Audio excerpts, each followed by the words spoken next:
The landscape is moving and expanding so quickly that if it's not your core competency, you just can't get ahead of it. For us, we have a dedicated team, but a lot of the really forward-looking expertise is supported by contractors, consultants, and vendors. I think one of the things that we've done really well at Secure as well is work very closely with the local police services because they have a cybersecurity arm, and learning from them and sharing those resources. Although the budget isn't there, there are many ways that you can share information with groups like this, as well as local communities and public service as well. We have e-commerce website. Our business is based on how many orders we get. If those websites are down, our apps are down, our call center is down, it's a direct impact to our business. If our system is down for an hour and Friday is our busiest day of the week, that could cost us hundreds of thousands of dollars. So one of the things that we have done is just over a year ago, we moved our e-commerce platform onto GCP. And based on that, instead of having a security team in-house, and which we do, we have 2 individuals who are dedicated to security and network infrastructure within our platform, but we're also partnering with others as well. So we have like a managed security component. So if you look at our website, we have our WAF, which is managed by one partner, and this is what they're good at.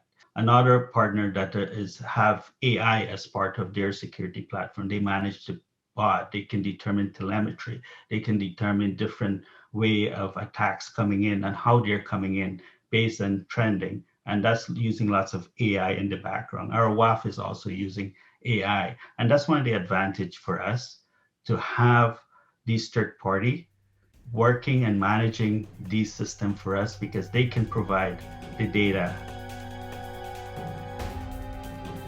Cybersecurity talent management is still a big issue. We're very focused on retention all the time. It's a hot market, as you alluded earlier. So I've done a couple of things over the last many years. First and foremost, given we're a very tech-heavy organization, we have been able to lucky enough to have a lot of cross-pollination, where we had folks from either from the network team or server team, for example, join the cyber group and vice versa. So we've been really lucky to have folks that were interested in, and even from the business as well, join the cyber team and really bringing that different set of eyes and views into the cyber portfolio has been really helpful. So I've done a lot of cross-pollination. I would say that's been a really good channel for us to retain staff, but also to expand their knowledge as well. Secondly, I would say is that we have a really good program with some of the colleges where we're actually dealing with the colleges around the GTA regarding just providing support to them regarding what their certification on cyber looks like. But more importantly, having a co-op program that we're able to hire some staff from the colleges as well. So that's been really helpful to complement the staff that currently have in place. And in some cases, the co-op has been with us for a number of times. We've been able to make that into a permanent role as well. So that's been one of the other key areas where we've been able to focus on. And last but not least, because of COVID and then the last 12 months, we've certainly have expanded our geographical reach. So instead of being restricted to, from a location point of view, physical location point of view, being restricted to just the location where we had our physical offices, such as in Toronto or Montreal, we've been able to have a geographical constraint taken out of the equation, and no matter where they're located, we're able to accommodate them. So I'm hoping with those 3 things keeps the supply keep coming in, and we're able to fulfill the need of our cyber demands from the organization. I coincidentally chair a global working group with the Carnegie Endowment and World Economic Forum of global financial service CISOs who are studying this problem. And there's a set of best practices that they've put together. Bobby, you just mentioned 2 of them, which was cross-training opportunities to try to grow, your supply, as well as partnering with ed institutions. Those were like 2 of the things where other institutions as well have had some success with that. Obviously not available to all of us, depending on the size. But basically, there's 3 things that I always think about.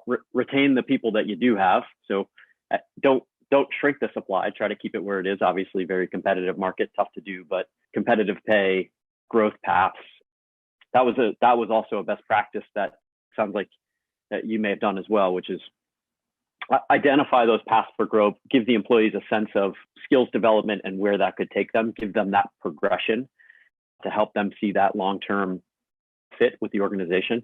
Take advantage of remote work. Let's leverage this into an opportunity for workforce. And then finally, reduce demand by reducing tooling complexity where you can. Again, I think there's a challenge here. It's a double-edged sword because we're trying to add things to facilitate remote work, maybe even shifting more to different infrastructures, but that can also increase tooling complexity. It's not just security tooling, right? Other IT tools can increase the burden on security teams if they're having to go in and manage. Brian, I thought you nailed it earlier. The vectors haven't changed, right?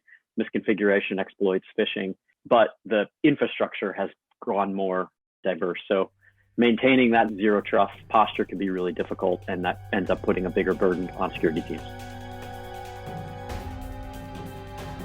With our size of business, we don't have an expert in every single area of the company. So we rely on a lot of third-party vendors to rely on them and to use their knowledge. All the ever-changing landscape out there. Back in the day when I first started in the technology world, there was hardly even a virus around it. And the first known virus came out and it was like, it didn't affect this system, or it didn't affect Macs, it didn't affect these, but now it's just ever changing, and you almost have to try to stay in front of it as best you can and do what you can to limit it the best you can. That's the challenge of the role right now, is to do the best with what you have. I'm going to just borrow from the talk about the talent. I think the complexity of what type of talent you can basically have in-house and partner to get the additional expertise that you need.